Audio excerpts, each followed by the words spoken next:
And I was like, what? What? PTSD?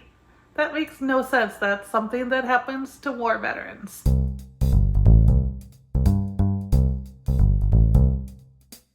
I was realizing recently that I have not really talked directly about how I was diagnosed with complex PTSD. I think I've mentioned it here and there in a video, but I haven't told the full story of it.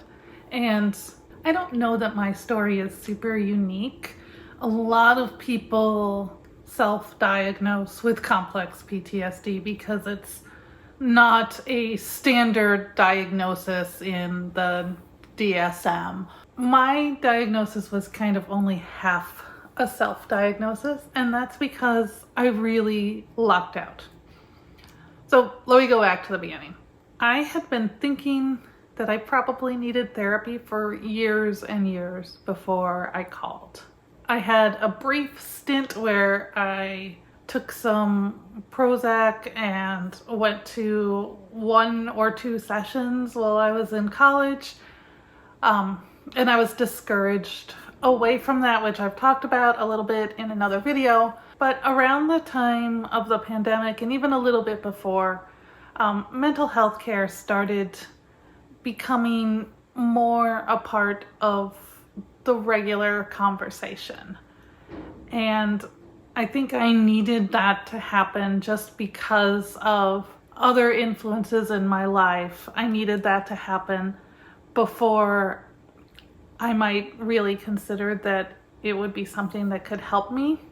I don't think back in college when my symptoms were first manifesting that I had the maturity to understand how much this could help me. And I wish that someone had just forced me to do it, but that didn't happen. So here I am. I was 48 years old. My husband had just been diagnosed with terminal cancer, stage 4 colon cancer. And I was broken. I mean, that's the only way to describe it. I was broken. I couldn't breathe. I couldn't think. I felt like I could just constantly hear my blood rushing in my head, and every muscle felt tight, and it could be attributed to his diagnosis. It's a big, scary thing. It's still a big, scary thing. But I had felt that feeling before around less scary things. This was just amplified. So I kind of knew that there was more going on than just a reaction to the moment. So my health insurance has a number that you can call for mental health help.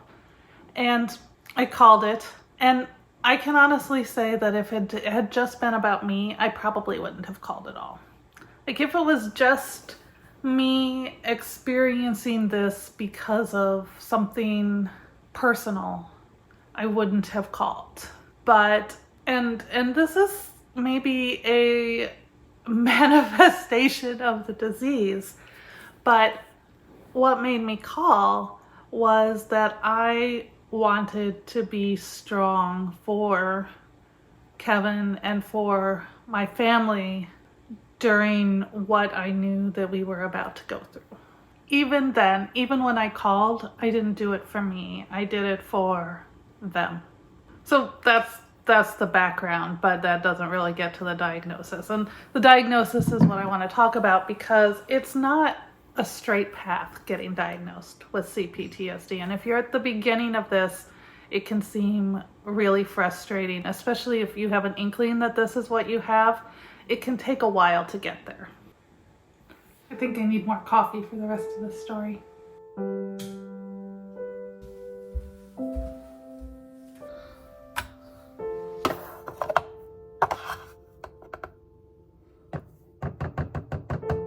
Before I go on, if you're getting something out of this, hit the like button for me. That really lets me know that this is a video that struck a chord. And if you haven't subscribed already, go ahead and subscribe. That means a lot. So when I first started doing therapy, every session came with an online questionnaire that is a pretty basic screening for stress, for anxiety, and depression. And after the first session or two, my therapist said, okay, you're scoring pretty high on anxiety, mild depression, and adjustment disorder. So of course, being who I am, I got online and immediately looked up adjustment disorder. And most of what I found said that adjustment disorder is what children get in response to a difficult situation. When you hear a kid acting out or regressing or doing any of the things that kids do to react to a stressful situation, that's called adjustment disorder. I didn't immediately find out a lot about adjustment disorder in adults. But digging deeper, I found out, yeah, adults can have it too. It's not as common in adults. Adults tend to react in different ways, but it basically means you've come upon a really stressful situation and you're having a hard time adapting to it. Which, okay, that made sense, right? My husband was just diagnosed with cancer. I was having a hard time adjusting to that reality. And then after another session or two, my therapist went back and she said, okay, these things, and now I'm also possibly thinking PTSD. And I was like, what? What? PTSD? That makes no sense. That's something that happens to war veterans.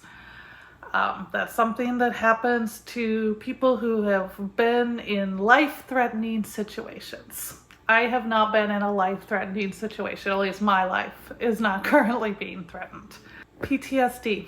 So she gave me a couple of book recommendations. She said, get one or the other, read up on it, tell me what you think. And I, of course, went and got all the books she recommended, read up on it, and said, this is not me.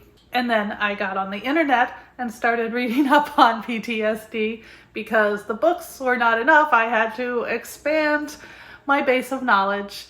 And that is when I found CPTSD.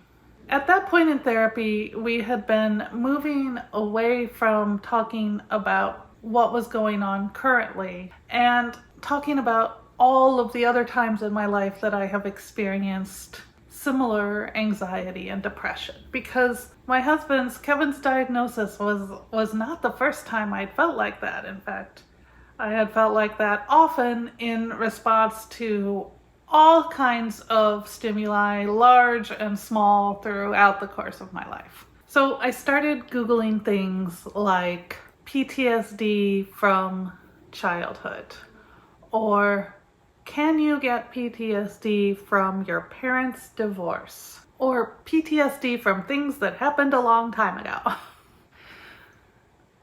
The way I understood PTSD from the books was that you had a specific instance that happened, you had flashbacks about that instance, and you dealt with that instance in therapy, and then you were able to control those flashbacks and get on with your life.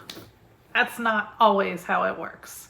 I really feel like I lucked out in a lot of ways with my therapist because she is an expert in working with women and an expert at PTSD. And that's not a super common combination. So to have a therapist who was familiar with working both with women and the way different disorders manifest in women and PTSD is a real rarity, and I was really grateful for that because I didn't pick my therapist specifically for this expertise. I picked her because she had an appointment available, and that is like the large and small of it. In some ways, I think I self-diagnosed with complex PTSD. But I would not have gotten there without the help of a therapist who had first diagnosed me with PTSD. And the reason that she did that was, for insurance reasons and for diagnostic reasons. Complex PTSD is not considered a real diagnosis. There's no code in the book for complex PTSD, but there is for PTSD. Complex PTSD is just PTSD with a different origin and some different symptoms. I was the one in a session who brought up complex PTSD. And I don't know if I even said that clearly. I just started using the term complex PTSD, and my therapist said, "I notice you're using this term." And I said, "Yeah, and it seems to fit better." And she said, "I agree. That's what I've been thinking too." We started talking about my PTSD in the context of it being complex, of it having an origin in childhood, of it having an origin in not feeling safe when I was young. Sometimes I still feel like a bit of a fraud even saying I have this, because my situation was not life-threatening. But to me, at the age that I was, it felt like it was. But I've talked about all of this before. What I really want to talk about is that diagnosis, because at this point I was months and months into therapy. I don't want to give you the impression that I went to therapy and after a session or two we were like, "Oh, you have complex PTSD, let's work on that," because that is not the way it happened. This took months and months to drill down into this particular way of looking at my symptoms. My therapist likes to say that it's like peeling an onion. At first you just take off the outermost layers, and it takes a lot of time and a lot of patience to strip down to the core. And every session we are peeling a little bit more off of the onion. Once I had that diagnosis though, once we had used the term complex PTSD and had started looking at my symptoms from that perspective, it was a huge relief. It was like nothing had quite fit until that moment, and then everything made sense. And part of me kind of hates that I have taken that complex PTSD and made it part of my identity, because in a way I feel like that will make it harder to let go of that as my symptoms improve and I get better and better. But on the other hand, it is part of who I am. It has shaped the way I react to difficulties in my life. It's shaped decisions that I've made.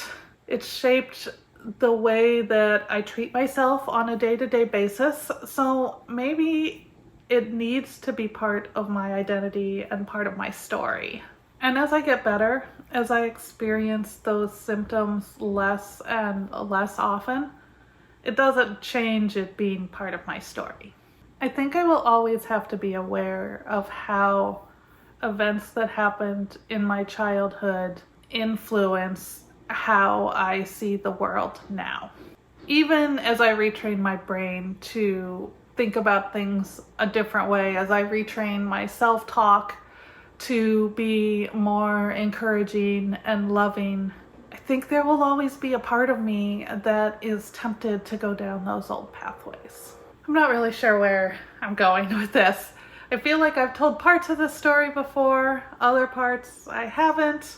But I guess what I really want to say, what I really want to make clear in this video is that if you are seeing yourself in some of my stories, if you have just started to dive into this rabbit hole of PTSD or psychological diagnoses or complex PTSD and you don't have a diagnosis yet, just know that it's not always a straight path. And you may be ahead of where I am, having already heard of this particular diagnosis, which I had not at all.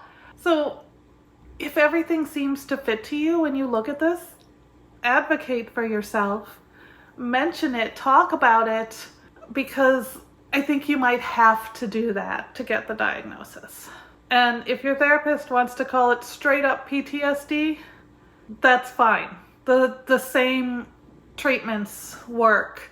CPTSD is really just a superset of PTSD, and if you're with the right therapist, they will understand that, and they will understand that the roots of your PTSD are deeper than just one single incident. And if your therapist doesn't understand that, if they are just frustrated that you are not recovering from your simple anxiety or your simple depression, it's in your control to find somebody else. You can do this. You can take control of your own mental health. And this is not a hopeless cause. You can get better. I am getting better. Until next time, I am wishing you love and joy and all those good things. And I can't wait to talk to you again. If you like this video, you might also like this one about what it feels like to have CPTSD, or this one about how it feels to be triggered.